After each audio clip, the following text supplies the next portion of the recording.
Hello all. This research question is initially pretty broad because anyone could answer what are the benefits of a school music program with a simple response of, well, because it's fun. Sure, it's extremely important that students are enjoying what they do to keep them motivated, but this presentation talks more about how a student's learning, not just inside but outside the classroom, can be augmented by being involved in music. How did I arrive at my topic? I went through a couple of ideas.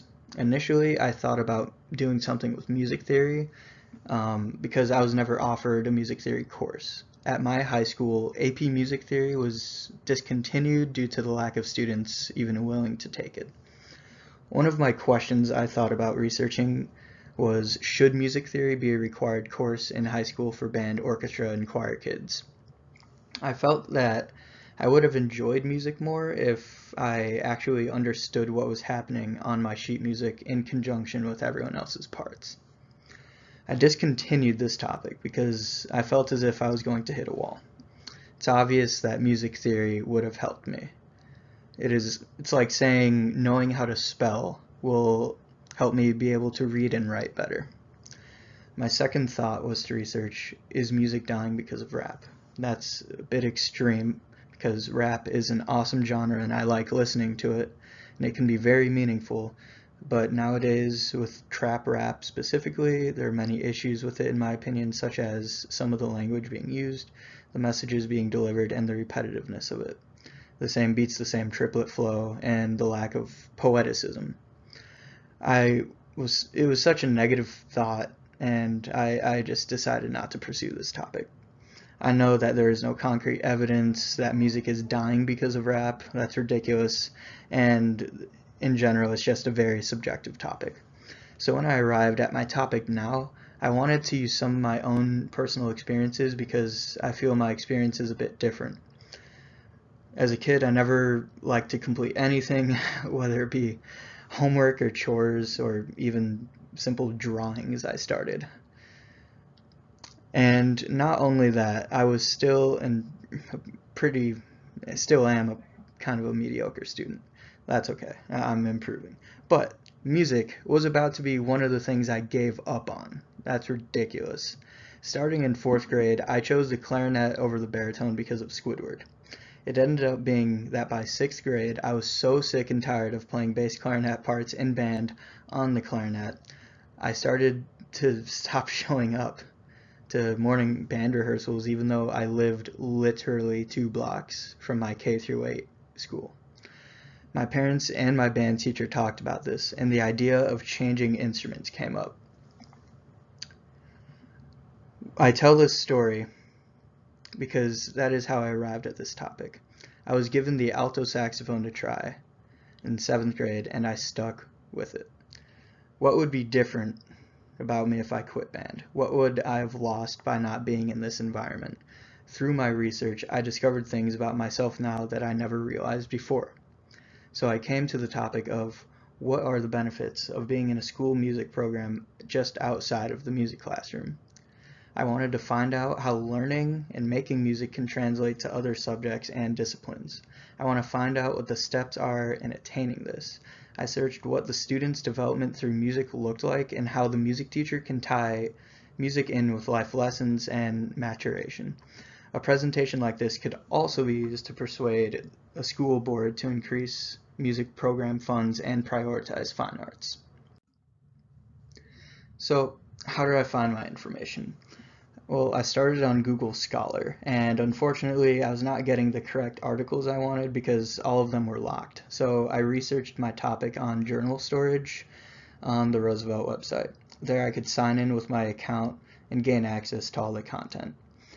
So I used advanced search and used keywords such as music education and child development. Even though I had to sift through a good amount of psychology journals, I eventually found what I was looking for. 2 articles I needed ended up being from various volumes of the Music Educators Journal.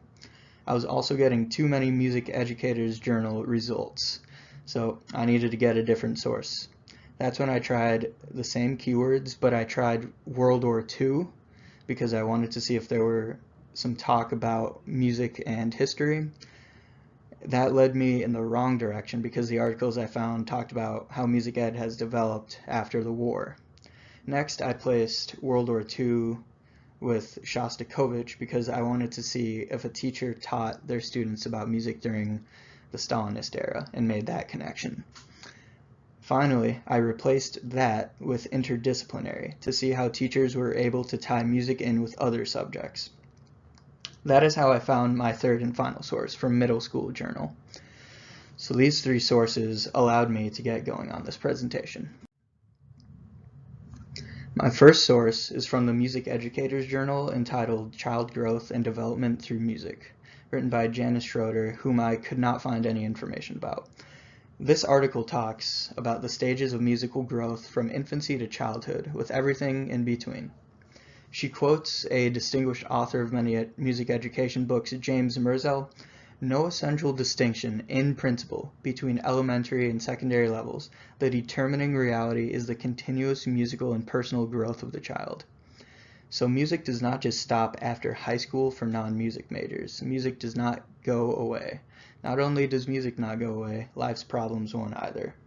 To quote the journal, "Music is a fine medium for teaching children how many separate elements, harmoniously combined, produce a result which satisfies their physical, mental, and spiritual needs. Problem solving through music is transferable because it causes one to work with others to work towards fulfillment by evaluating results and making plans for further progress. Music is a model for a child to be the best version of themselves. In order for a child to benefit from music, this music teacher must be able to provide the student with different avenues and opportunities to be able to express themselves and use physical and emotional energies in a positive way. Achieving this requires the correct pedagogical philosophies, such as understanding the stages of growth mentioned in the article. The teacher's understanding of these 4 growth periods will benefit the student by not only developing them into a good musician, but into a good human being as well." So the first period of growth, from preschool to the 3rd grade. The child is introduced to music. It says in the article, the main objective of this stage is to build up musical contacts, backgrounds, and reactions. The general music teacher needs to be in charge of introducing a variety of simple songs to instill a basic fundamental understanding of what music actually is. So listening is a very good practice. The ability for a child to listen to a small segment of a melody sang by the teacher and sing back is a very good first step because it installs the concept of tone separation.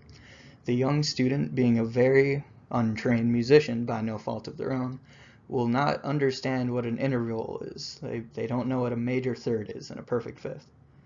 So the teacher should ask the class what different types of things they heard about in the song, such as volume differences, and then have them repeat back to them. This will teach the child to think about music more critically, not just a bunch of random sounds. The simple practice of doing this offers the brain a new perspective. The student should learn the fast, slow, and loud, soft, and what mood a song conveys. A good way to do this is dancing. It's a good way to exemplify mood. Also, the student should be introduced to the basics of form. So this section goes back to this section, and notice the similarities between these 2 sections. So all of this critical thinking is a really good development tool for every child. So the second period of growth is from 4th to 6th grade. It's typically when band and orchestra are introduced to every student. Hopefully one day every child will have an equal opportunity to be in band and orchestra in the first place. The emphasis of this stage needs to be on more refined basics. There will not be any more high pitches and low pitches, but there will be C, D, E, F, G. The teacher should also teach correct practice techniques to these beginners because what I've learned at college is that the majority of students here had to overcome some bad habits that were not corrected early on. A lot of burden rests on the music teacher's shoulders, but it can be done. Never expect anything less than your student's best work. Music is an opportunity to create mantras that could be lifelong. I'm certain that the always do your best mantra and the practice makes perfect, or more perfect mantra, aren't just limited to music. During these years, the student should be more confident in their understanding of music to create their own songs, whether big or small. There should also be encouragement to branch out and start developing their own musical tastes. The third period of growth, which is from 7th grade to 9th grade, should be when the student uses their musical intuition to make decisions of how to follow the directions in music. In band and orchestra, the student should introduce new styles of music that will get the gears moving. How should I play this part of the song, and how can my instrument add to the color of this piece to convey the overall mood of the piece? The fourth period, which is from 10th grade through adulthood, should be when more musical opportunities are given, like small ensembles and composition projects. For me, it was in 11th grade where I played in my first saxophone quartet and would create the avenue of competing in national competitions. Never did I think that would happen. Here on out, the student should try and discover new venues of music. For example, I never went to a Chicago Symphony Orchestra concert until just last September when I saw Shostakovich Chamber Symphony. Just recently, I invited my non-music friends to go to the symphony, and they all looked at me like I was crazy. Only one of them would accept, and that shows that the majority were pretty reluctant to try something new. The article finishes up by concluding that these experiences will shape who you become in adulthood. He or she now has the desire to participate in varied activities. Music not only helps with critically thinking and utilizing brain power, but it can also contribute to coming out of your shell. My next source is also from Music Educator's journal entitled Learning Through Immersive Study, Contextualizing Music in the Elementary School Music Classroom by Aya Rifai, who is a clarinetist, an independent scholar in historical musicology and music theory, and a teacher at the Bay Ridge Elementary School in Brooklyn, New York. In this, Rifai goes over pedagogy that inspires students to not only help young students develop their musical abilities, but to also develop empathy and encourage justice. Music educators are part of a school team charged with nurturing the growth of the whole child, physically, emotional, and socially. Teachers must consider the essential elements of musical experience, the strength of connections between and among disciplines, and the broad goals or aims of the curriculum. Rifai also introduces the idea of contextualized music units, which is a way of immersing your students in a musical genre that is historically or culturally relevant. This can be achieved by teacher collaboration. So the music educator should meet with the classroom teachers and discuss what they are learning. The journal gives a couple examples on how this could be achieved through a multicultural approach. One of them was the Native American unit for second graders. The unit centers on the different types of music throughout each indigenous tribe. The students learn about the different instruments used in that culture, such as rattles, gathering drums, and frame drums. The students are also presented with different audio samples, videos, and photographs. The students learn how to sing songs from different tribes and dance a straight dance, which are examples of informal formative assessments. The students also took a field trip to a college campus to watch a Native American performance. Excuse me. Critical pedagogy is integrated through discussions of Christopher Columbus's negative actions and how they affected the Native Americans then and today. Rifai also asked her students to think of Thanksgiving not as really a day of celebration, but more of a national day of mourning. I quote, "After all, history is not just written by the winners, and presenting all voices is an objective of critical pedagogy." In the section of the journal entitled Educating Musically, Ethically, and Sustainably, it discussed how contextualized music instruction promotes curricular autonomy and student interest while upholding deep learning in the classroom. Another example of contextualized music is Rifai's unit on Beethoven. She created this unit to help fourth graders develop disability awareness and empathy. They learned about Beethoven's life and how he overcame his struggles of growing deaf. Music by Beethoven is played by the students, and they reflect on how he conveys his struggles through his music. Her students also get to compose their own four-note motif. Her students will also learn Ode to Joy from Symphony No. 9 on their recorders. Through all this, contextualized music and using a multicultural approach fosters interdisciplinary learning, critical thinking skills, and empathy. The third and final article I found was from the middle school journal entitled Popular Music Helps Students Focus on Important Social Issues by James R. Moore, an assistant professor of social studies education at Cleveland State University in Ohio. Moore begins the article explaining how it has been difficult for social studies educators to create a lesson plan that can stimulate critical thinking skills, inspire passionate interest in social studies and social issues, encourage active participation in civic life, and provide them with opportunities to express their thoughts, values, and emotions. Middle school social studies educators have been trying to create lessons that incorporate other disciplines. A way for students to understand history better cognitively and emotionally is through music.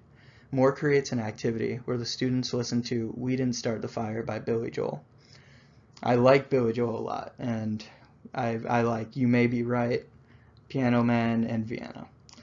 We Didn't Start the Fire chronicles American history from 1949 through 1989 and teaches about the different figures and events that happened. Introducing a new topic in class with a song not only is important pedagogically from an educator's perspective, it is important for the students to make connections that stick. The students will leave the class with Billy Joel rattling around in their heads, and they may remember that song for the rest of their lives. The incorporation of art and music in the social studies curriculum can enhance middle school student interest and academic performance. The next example in this article is talking about the war in Vietnam. The class listened to The Ballad of the Green Berets, a song by Vietnam veteran Barry Sadler, who felt the war was justified to bring about an end to the spread of communism. The class conversely studied an anti-war song by Joe McDonald's I Feel Like I'm Fixin' to Die Rag that claimed how the war was unjust and American lives are dying for elites' desires for profit. Tons of popular songs discuss different controversial events and get students thinking and forming their own opinions. Music is a very powerful tool and does not have to be just used in the music classroom, but in collaboration with other classes like social studies. Music provides opportunities to have real discussions. So to conclude, music in the classroom is more than just playing music and getting better at your instrument or voice. The majority of students will not pursue music as a career choice, so it's important to understand why it is still important to be involved in music at school and in the community. Music has a purpose. Music is very beneficial to students because of its relevance with other subjects and creates a more well-rounded human being out of a student. Being involved in music is important for contextual learning outside of the music classroom and offers different perspectives. The benefits of music programs are endless, and I encourage us as music educators to continue to pursue higher quality music education in our schools. Thank you.